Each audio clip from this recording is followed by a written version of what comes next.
So the Eagles finished 2024 with 5 wins and a vacant coaching position. Is that a success? I sat down with Will Schofield, a guest analyst, to discuss the entire 2024 campaign for the Eagles, whether they should split their first pick, and of course, Harley Reid. Everyone's talking about him. This is the 2024 season review for the West Coast Eagles. This season review is brought to you by Skills Beast, the best teaching apparatus to learn how to kick effectively with the correct technique every time. No matter what your age or skill level, Skills Beast will transform your kick. Head to skillsbeast.com to instantly kick better. So, joining us for our West Coast 2024 season review, you'll know him as a 2018 West Coast Premiership player, but more importantly, the host of the Backchat podcast, Will Schofield. How are you, mate? Phoenix, good, mate. How are you? Great to be here. Looking forward to I think just reviewing the West Coast Eagles. There's a fair bit that's going on over here in the West, so should be a little bit in this. Absolutely. So just, with your history and stuff, I've always wanted to ask you, you've talked about it a little bit on Backchat, but how do you actually go analysing West Coast and being sort of objective given your, connection to the club? Yeah, no worries at all. I clearly have a lot of mates that have played with the footy club. Always going to be heavily connected and always going to love the footy club. But I've, pretty publicly said that I haven't been a fan of West Coast ever. I've never had the opportunity to be a fan of West Coast. I was a Geelong fan growing up. Yeah. I'm a big Geelong fan. Then played for West Coast for 14 years and made so many great relationships there. So many great leaders. Really grew from a boy into a man at the footy club. I had so many moments in my life through my time at West Coast, but I've never been a fan. I've never sat in the crowd and cheered West Coast. So finished my career and spent a year or so doing some other things and then went pretty full-time into media.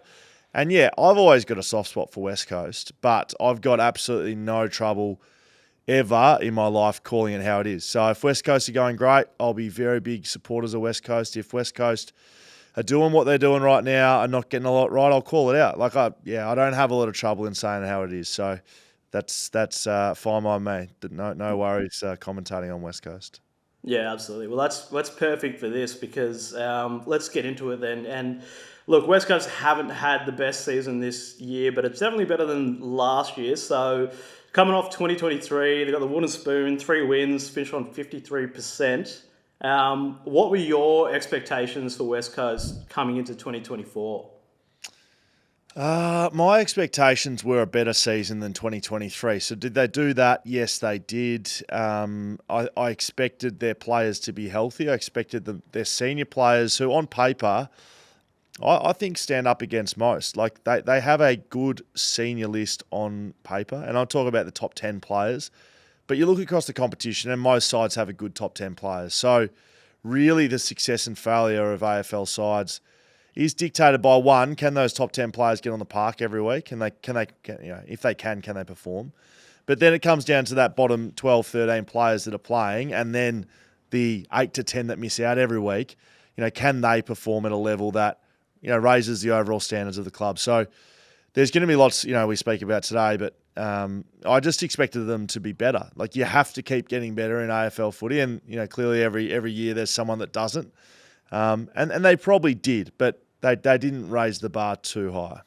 Yeah, would you give it, the phrase that's always thrown around is pass mark? I mean, just be better. I guess they got 5 wins. Which is better than 3 wins in 2023. Were you expecting to be better than that? No, I wouldn't give it a pass mark at all. I think they should have been challenging for the very least, I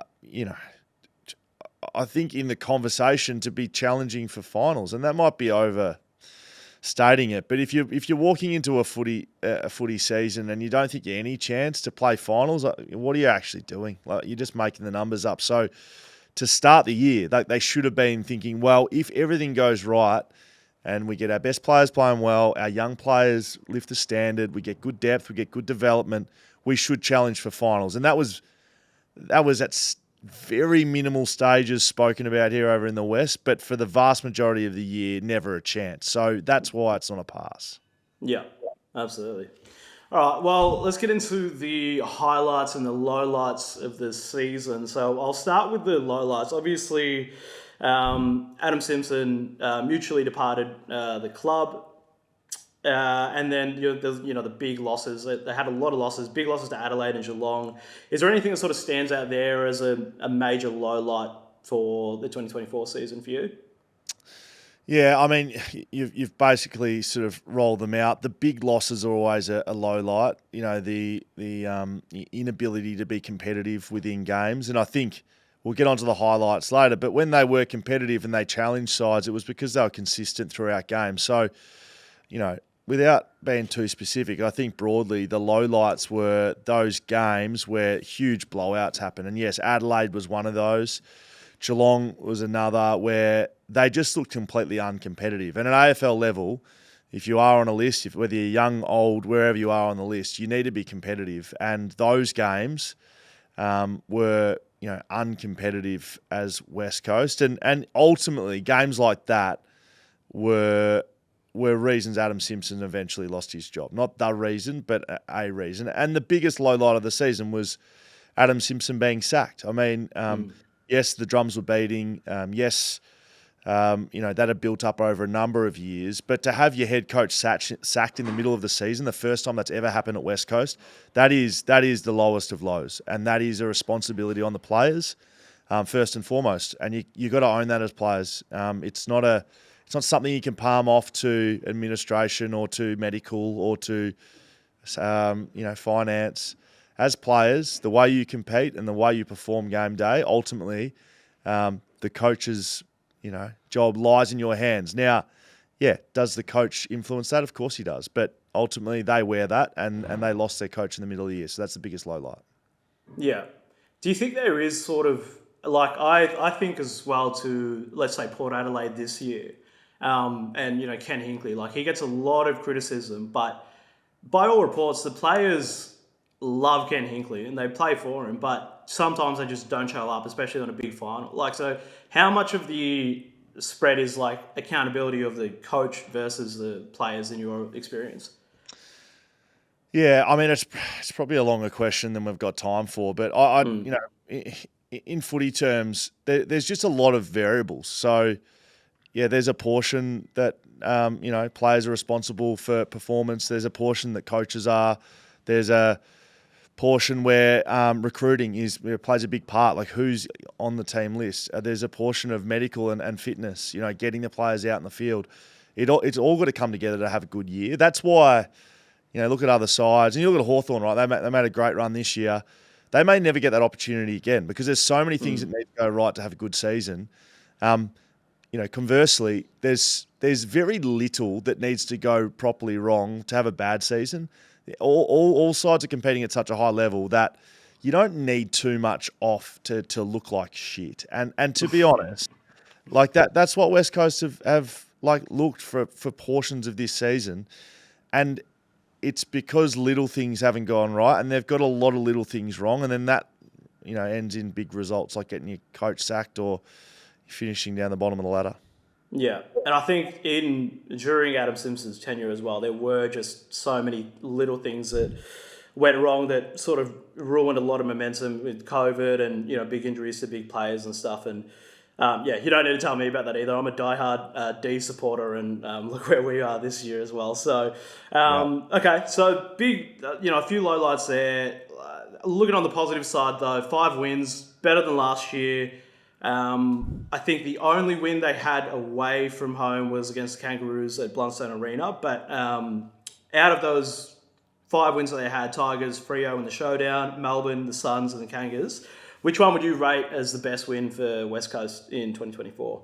It's got to be Freo over here in the West. The Derby, look, the intensity has wavered over the last few years, especially with West Coast performance, but it's still probably the most intense game you'll play all year outside of finals. So for West Coast to step up in the first Derby when there wasn't a lot of, coming into that game, I remember the coverage over here, giving West Coast absolutely no chance, and they just rolled them. So, to beat Freo, a side that, you look at the year, and they should have played finals. They completely lost the plot the last 5 rounds of the year and wished themselves out of finals. But that was the best side they beat all year, and it was the best victory. Harley Reid should have won the Ross Glendenning Allen medal.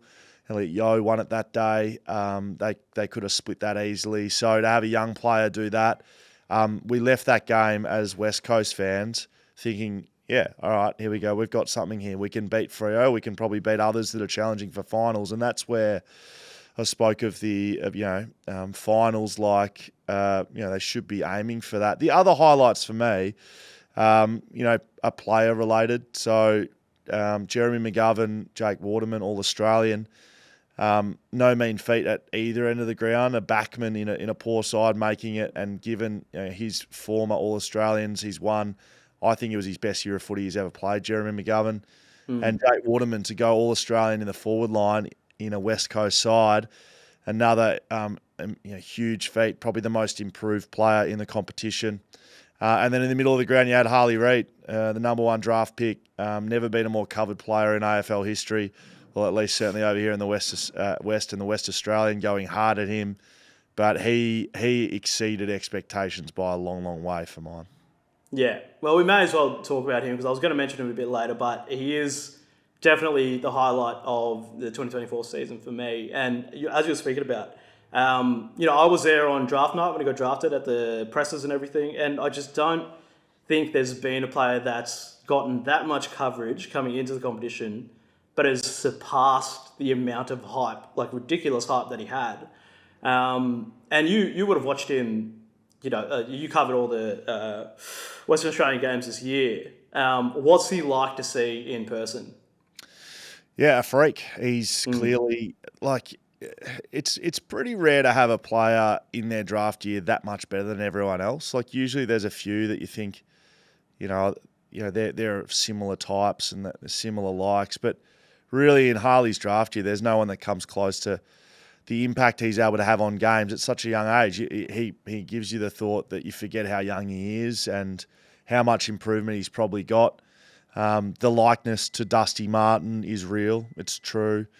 I although can't remember the same hype with Dusty. Like I know he wasn't a number 1 pick, Dusty Martin, and I'm sure he was good, but was he as good as Harley has been in some games this year? Maybe he was, and I could be wrong there, but we've seen what Dusty Martin went on to be as a player. Just incredible. One of the best to ever played. So can Harley Reid do that? Absolutely. And seeing it in person, the don't argues, the bursting from packs. Have they announced the goal of the year? They do that Brownlow night. Yeah, they do that Brownlow night. So, he should win goal of the year in the first year of playing. I mean, he's had a bloody good year. Yeah, the showdown, I had a good look at him, but then I think you can only sort of tell how good an opposition player is when they destroy the team that you follow, and he absolutely destroyed Melbourne at Optus Stadium that day. And I think the only other player that's comparable to the amount of hype that he got before he came into the competition was probably Nick Dacos, and I think it's going to be a pretty. It's hard to compare them, but I think for years to come, that's going to be a good battle in the midfield between Dacos and Reid. Yeah, it is. It's always interesting with players like that. Like, do you compare them or do you not? Like, do we sit here and compare, Marcus Bontempelli and Lachie Neale? Like, I don't think we do. Like, do we compare Dusty Martin with a Bont? I don't think we end up doing that. I think we just appreciate they're all guns. Like, once you get to that level, him and Cripps and Neale and Dusty and Bont and Heaney, we don't. I don't.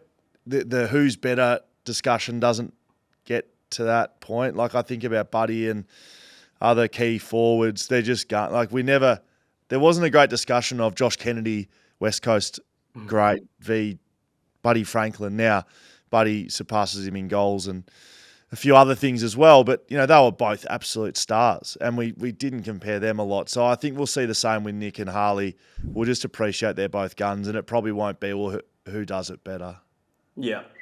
Now, this next segment is for each season review. We're going to be highlighting a player that's has transformed their game, and this is thanks to Skills Beast, which has been helping footy players of all skill levels transform their kicks. So I think we might be highlighting someone that you've mentioned already, but in your opinion, who has transformed their game the most this year for West Coast? Yeah, has to be Jake Waterman. He'd be in the competition. I don't think you could argue with it. What he was able to do from a... Look, the biggest part of his game that changed was contested marking. He went from something like, certainly under 1 a game to over 2 a game in one season. So to do that, it gives you opportunities not only in front of goal, but it makes you so valuable up the ground for those get-out kicks as well. So it will be interesting to see how that translates next year, especially with Jack Darling out the door. By the looks of things to North Melbourne, Oscar Allen returning to the team properly. They didn't have their skipper for a long part of it in Oscar Allen. So how those two work together, again, on paper, that should be a formidable forward line. Like that should be, coming into this season, Oscar Allen was a better forward than Jake Waterman, and Jake Waterman's just gone top 5 in the Coleman and won an All-Australian. So that should be one of the best key forward combinations in the league. Whether it will be or not, we'll be waiting and seeing. But, yeah, Jake Waterman has transformed his game more than any other West Coast player. Absolutely. Yeah, that's who I thought you'd pick. 18 goals out of 20 games in 2022, and then obviously 23, 11 games, 11 goals, cut short by the illness, and then this year, 53 goals in 20 games. Just an unbelievable performance from Jake Waterman. Can I give you just like a tiny shout-out? Brady Hoff, as, I think he's developed into almost. So Blake Hardwick, very good from Hawthorn. Yeah. A couple of other small defenders that are proper lockdown, but we didn't really have one in the All-Australian side because we had Zorko, Whitfield, and someone else that none of them locked down. Brady Hoff's one of the best lockdown defenders in the league, and certainly wasn't last year. So a shout out to my brethren in the back line, Brady Hoff. Love that. Absolutely. So next up, what are you hoping that, I guess not, maybe not hoping, but what do you think West Coast should be looking at in terms of off-season acquisitions? So what are they missing? What should they be looking at in the draft and on the trade table? They need more picks. They need to be trading away, getting more picks and getting a big, young, high-quality group of players into the footy club. They need high-end talent, and they need a lot of them.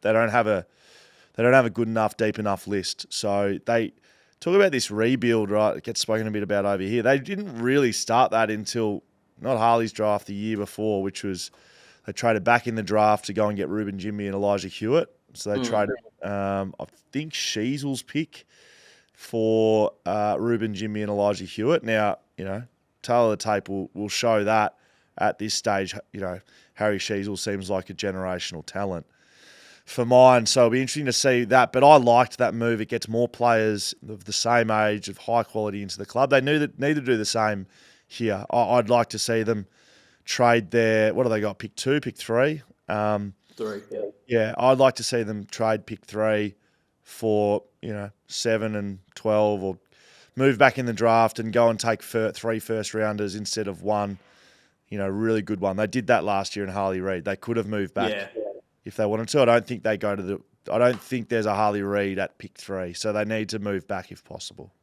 Yeah. No, that's a good call. I think by all accounts, it's a pretty deep draft. So, it's not necessarily, your top 5 picks like most years. It can go pretty deep, and getting multiple in the top 10, I think, could be a pretty good move. So, in terms of fans and, media, like I know that over there in the West, the media is quite different to over here, the coverage in Melbourne. But was there a moment this year that you felt like you disagreed with the general media or fan consensus or reaction to a certain story? Like, for example, as a D's fan, I thought that Melbourne fans turning on Petrarca really quickly, I disagreed with that. I thought that he had every right to be upset with how things were handled. Did you have a moment like that for the West Coast fan base? Yeah, it's interesting because West Coast fans, for the most part, stayed pretty true. But I will say, the moment in the media that caught my eye was that, it was the back page when Simo gets sacked, right? So thanks, see you Simo was the headline with a bunch of his losses. It was a real turning point over here because up to that moment, the fans wanted him out. And look, there might be people listening and watching that might argue with me, but I'm right. They wanted him out. They wanted change. They wanted improvement, and a lot of the fans wanted Simo out, and they wanted his head. That back page, in an instant, like within 12 hours, turned that into we want the West Australians' head and burned them to the ground. We love Simo. We love West Coast. How dare you show such low class as a media organisation with that sort of rhetoric punched around the day after a premiership coach leaves. That wasn't the same feeling the day before, I can guarantee you. Yeah. So to see that unfold, that was brilliant. I loved every bit of it. The press conference, the absolute backpedal the next day. Like the thing that got lost in all of it, the West put out the next day the cushiest, loveliest back page I've ever seen. It was even worse than having to go. If you're going to go, stick to your guns and continue. Yeah. But they backpedaled. Clearly the money did the talking and subscriptions walked out the door. I don't know what happened, but that was an interesting one for me to watch over here. Yeah. I actually, before we jumped on this call, I was rewatching the Adam Simpson press conference, and I just, I remember watching it at the time, but looking back on it, I'm like, man, he handled that so well. And the way that he called out, I can't remember who the reporter's name was. I do, but I yeah, look, I'm not going to bother putting that name out there again because he cops enough flack. You would know this, Phoenix, and it's important to understand. I've spoken about this a little bit. The back page isn't written by a journalist. Yeah. Or at least the pictures and the headlines aren't. That's editorial control. So, I'd be shooting higher up the flagpole than the journalist that was in the press conference that day. Yeah, fair enough. So I guess that is the last point that we're going to be talking about is in terms of the Adam Simpson departure. What are you looking for in terms of a new coach? Like, do you think they've left this pretty late too? Because it's been a while since they've started the process, but there hasn't been a solid name put forward as of yet, as of time of recording at least. Look, the pro positioners over here say that this is one of the best coaching positions you could undertake. It'll be highly paid. You're at a well-resourced footy club. You've got a great fan base. You've got a potentially good list. There's a lot of positives around what this position is. But my view is, I don't think this next coach is looked as the next premiership coach. I think it's pretty unlikely this group's going to win a flag in the next 5 years. So if you're, whoever you are, so, one that's been thrown out there is Dean Cox. If you're Dean Cox and you're looking at this and you go, am I going to leave my current position where I have great respect, great position within a football club to go and look after my own, and I'm not necessarily going to be the guy? I don't know if you're going to be jumping at that. So my overall position is I think West Coast have had a little trouble in getting people that they want to coach the football club. I don't think people have been scrambling over each other to get it. And then you throw into the mix the timing of it. Finals is happening. A number of the major candidates are still coaching sides that are in finals. That's the reason for the delay, of my understanding, is I think who they want is still coaching a side in these last four sides. Yeah. I think Stephen King from Geelong and Brent Montgomery from GWS are names as well. Yeah, so I mean we've seen in the past, coaches announced before the end of the year.